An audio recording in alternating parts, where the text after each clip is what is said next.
Phone, bag, पैसा सब छीन ले रहे हैं। तो रेलवे कहाँ से सुरक्षित है? ना आरपीएफ के हाथ में रेलवे सुरक्षित है, ना जीआरपी के हाथ में सुरक्षित है। करोड़ों करोड़ सिर्फ जनता का टैक्स का पैसा लूट के सिर्फ उन लोगों को सैलरी दे दिया जाता है, वीआईपी सुविधा मिल जाती है। लेकिन जो व्यक्ति ट्रेन में सफ़र करता है, चाहे वो विकलांग बोगी में करे, जनरल में करे, स्लीपर में करे, एसी में करे, जितना का भी टिकट कटाए, चाहे 100 का कटाए, 1000 का कटाए, टैक्स गवर्नमेंट को देता है, रेलवे को देता है, और उस टैक्स से सभी अधिकारियों को पैसा मिलता है। लेकिन उस टैक्स का जो फायदा हमें मिलना चाहिए वो नहीं मिलता है, हमें सुरक्षा नहीं मिलती है। जय हिंद।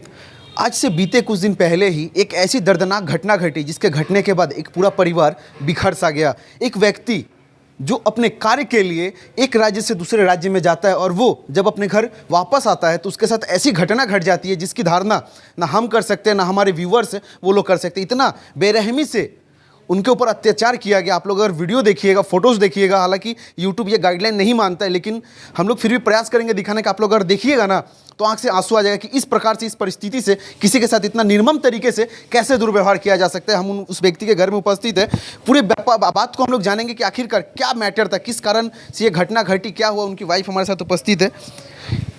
কি নাম ছিল আপনার? সৌমিত্র চ্যাটার্জি। কি করতেন উনি? উনি হচ্ছেন তবলা টিচার, মিউজিকের। মিউজিকের টিচার? হ্যাঁ, তবলা। কোথায় গেছিলেন উনি? উনি গেছিলেন কাটিহারে, বিহার কাটিহার। বিহার কাটিহার? কি করতে? ওনার ওখানেই জন্ম, কর্ম, সব পড়াশোনা ওখানেই। উনি টিউশনি, তবলার টিউশনি করতেন। তারপর কাটিয়ার রামকৃষ্ণ মিশনে 12 বছর করেছেন। করোনার পরে 21 সালে রিটায়ার করার পরে উনি ওখানে যত টিউশনি আছেন প্রত্যেক মাসে মাসে যান, 10 দিন 15 দিন থেকে এবার যা আনেন সেই দিয়ে আমার সংসার চলে। আমি ভাড়া থাকি, এনার বাড়িতে ভাড়া থাকি, ভাড়া দিয়ে সংসার। এখন আমার ইনকামের কেউ নেই। আমার আছে বাড়িতে আপনার? ছেলে আছে, ছেলে 24 বছর বয়স, চেষ্টা করছে পড়াশোনা, তো বিসিএ কমপ্লিট করেছে, অনেক কষ্ট করে করিয়েছি। তা এখন ছেলের চাকরি এখনও হয়নি। কি হয়েছে ওই ব্যাপারটা একটু? কী হয়েছে, উনি ক্লাস করে ফিরছেন 19 তারিখে রাত্রি 10:15টার সময় আমাকে ফোন করেছেন। ফোন করার পরে বললেন যে আমি কাটিহার হাওড়াটা ধরলাম, ট্রেনে উঠেছি। আমি বললাম যে ঠিক আছে, আর কোনো কথা হয়নি। তো 10:30টায় ট্রেন ছেড়েছে। এবার 10:30টায় ট্রেন মানে এখানে আসতে 10 ঘন্টা, হাওড়ায় পৌঁছতে পারে 7:30। যখন উনি 4:30টায় ট্রেন ওঠেন তখন উনি ভোর 5টার মধ্যে ঘরে ঢুকে যান। সেদিনকে 10:30 বিয়ে বাড়িতে ওখানে বোধহয় নেমন্তন্ন ছিল, খেয়ে দিয়ে উনি 10:30টায় ট্রেনে উঠেছে। উঠে এইবারে আমি জানি বাড়িতে 7:30টার মধ্যে আসবে। আমি 7:30 থেকে ফোন করছি, ফোনের সুইচ কোনো সময় অফ করে না। ফোনের সুইচ আমি ফোন করছি, যতবার ফোন করছি খালি ফোনের সুইচ অফ এই করে যাচ্ছে।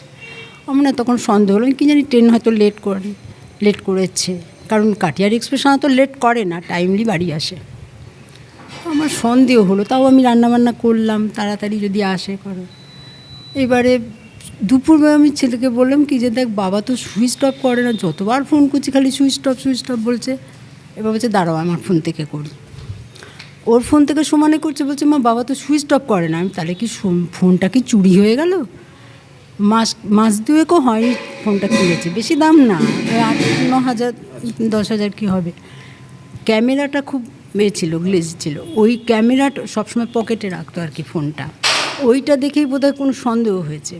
এবার ট্রেন তো ছেড়েছে, এবং কোন স্টেশনে হয়েছে তা তো বলতে পারবো না। আর উনি হ্যান্ডিক্যাপ্ট কোচে উঠেছে। হ্যান্ডিক্যাপ্ট কোচে সাধারণত জিআরপি থাকে। তা কালকে যে সেদিনকে যে জিআরপি ছিল না সেটাও জানি না, জানতেও পারার কথাও নয়। এবারে কোথায় ঘটনাটা ঘটেছে সেটা তো আমরা জানি না। উনি সুস্থভাবে ট্রেনে উঠেছেন আপনাকে জানি? আমার সাথে তো কথা হলো, আমাকে বললো আমি কাটিহার হাওড়াতে উঠেছি। আমি বললাম ঠিক আছে, সাবধানে আসবে।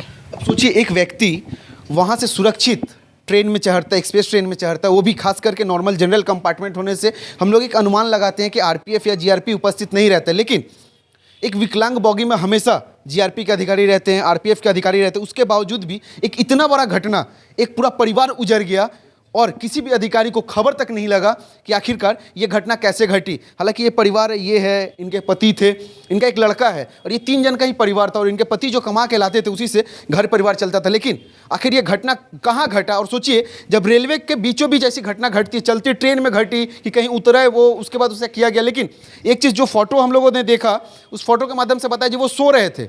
ऊपर का जो सीट था, ऊपर के सीट में वो सोए हुए थे, और जब चद्दर हटाया गया तो उनके शरीर पे कट का निशान था। अब सोचिए ये घटना कैसे घटी।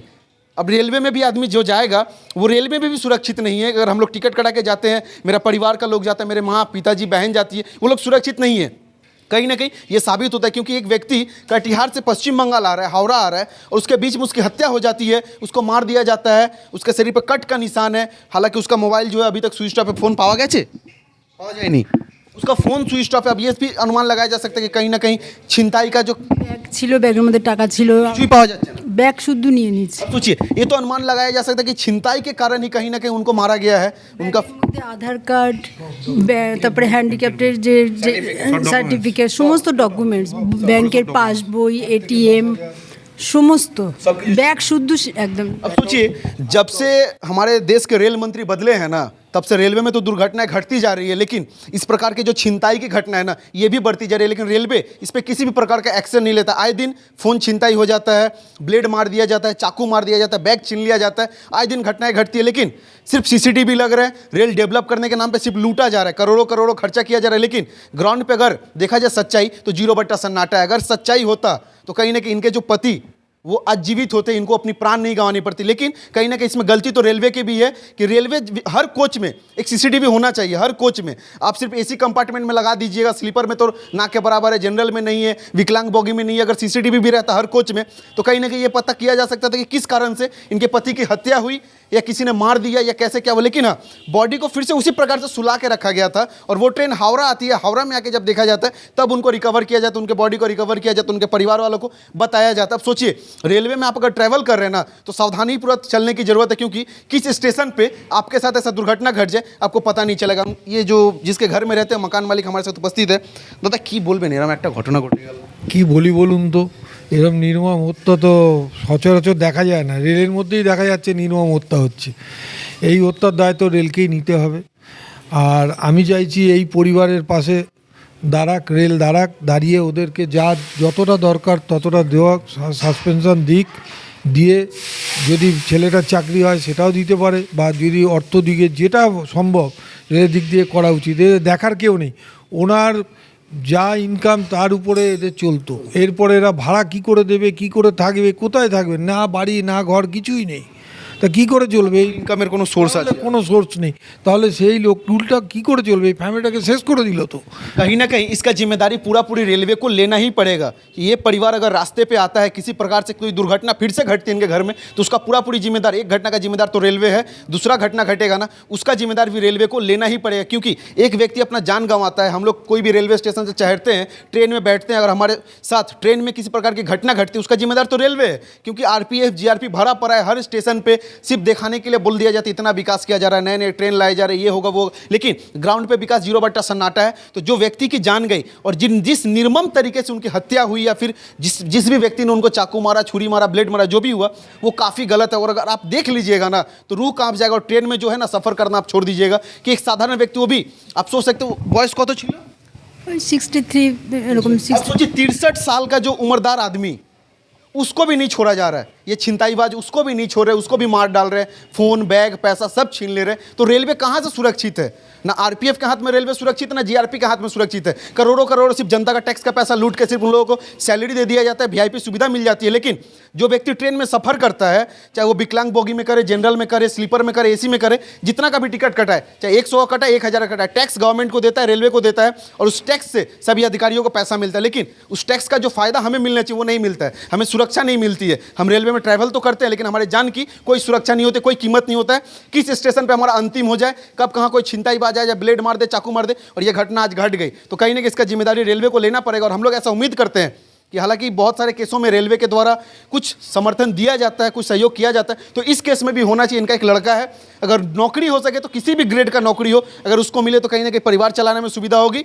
और नहीं तो आर्थिक सहयोगिता ऐसे हिसाब से करनी चाहिए जिससे इनका परिवार चले। 2000, 5000, 10,000 से कुछ आने जाने वाला नहीं है, कुछ ह्यूज अमाउंट इनको देना पड़ेगा गवर्नमेंट को, ताकि इनका परिवार सही से चल सके और इनके लड़का का जो शिक्षा है वो ना रुके। वरना अगर पढ़ाई रुक गया तो इनका परिवार ऐसे ही रास्ते पे आ जाएगा। इनके जो घर के गार्जियन थे वो तो चले गए इनको छोड़ के, अब रेलवे के गलती के कारण वो चले गए। रेलवे में कहीं ना कहीं अगर रेलवे अधिकारी उस दिन अगर जीआरपी या आरपीएफ उस कोच में उपस्थित होता तो कहीं ना कहीं ऐसी घटना नहीं घटती। और अगर ऐसी घटना घटी है तो इसका जिम्मेवार रेलवे है और इसका जिम्मेवारी रेलवे को लेना होगा और इनका सहायता के लिए रेलवे के सभी अधिकारियों को सामने आना होगा, चाहे वो हावड़ा डिवीजन के हो, बिहार डिवीजन के हो, उसके बीच में कहाँ ट्रेन रुका सीसीटीवी चेक करना पड़ेगा, क्योंकि ये सुसाइड नहीं है, एक मर्डर है। क्योंकि कोई भी व्यक्ति, स्वस्थ व्यक्ति बिहार से चढ़ता है कलकत्ता आने के लिए और बीच में वो मर जाता है, अचानक से उसके शरीर पर कट का निशान है, तो ये कहीं ना कहीं ये तो हत्या पे ही शामिल होता है और इसका जिम्मेदारी रेलवे को लेना होगा। हम लोग तो उम्मीद रखते हैं रेलवे अधिकारी कम से कम उस अपराधी को खोज निकाले जिसने इस व्यक्ति को निर्मम तरीके से हत्या की है, उनका सामान छीना है। और छीनने का था तो भाई छीन लेते, मारने का क्या जरूरत था। अभी के टाइम में कितने लोगों का फ़ोन छीनता ही हो जाता है, पैसा छीनता ही हो जाता है, इंसान छोड़ देता है, लेकिन जान से मार दिया गया। आप सोचिए 60 साल 65 साल के उम्रदार आदमी के साथ ऐसा दुर्व्यवहार किया जाता है और रेलवे चुप होकर बैठी हुई है। ना कोच में सीसीटीवी है और स्टेशन में भरपूर सीसीटीवी है, चाहे वो किसी भी स्टेशन, हावड़ा से लेकर बिहार तक जितने रेलवे स्टेशन है सीसीटीवी है। तो सीसीटीवी चेक कीजिए कि किस स्टेशन पे वो उतरे थे, उनके साथ ऐसा हुआ, या फिर उस कोच में ही, वो विकलांग जो कोच था उस कोच में ही उनके साथ ऐसी दुर्घटना घटी। ये सबसे बड़ा सवाल है और उस अपराधी को खोज कर निकालना ये रेलवे की जिम्मेदारी है और इस परिवार को रास्ते पे आने से बचाना भी रेलवे की जिम्मेदारी। हम लोग उम्मीद करते हैं और ये वीडियो हम लोग टैग करेंगे डीआरएम को भी एवं माननीय रेल मंत्री अश्विनी वैष्णव जी को भी, क्योंकि इनके परिवार को सहयोगिता मिलनी चाहिए ताकि इनका परिवार रास्ते पे ना आए। जय हिंद।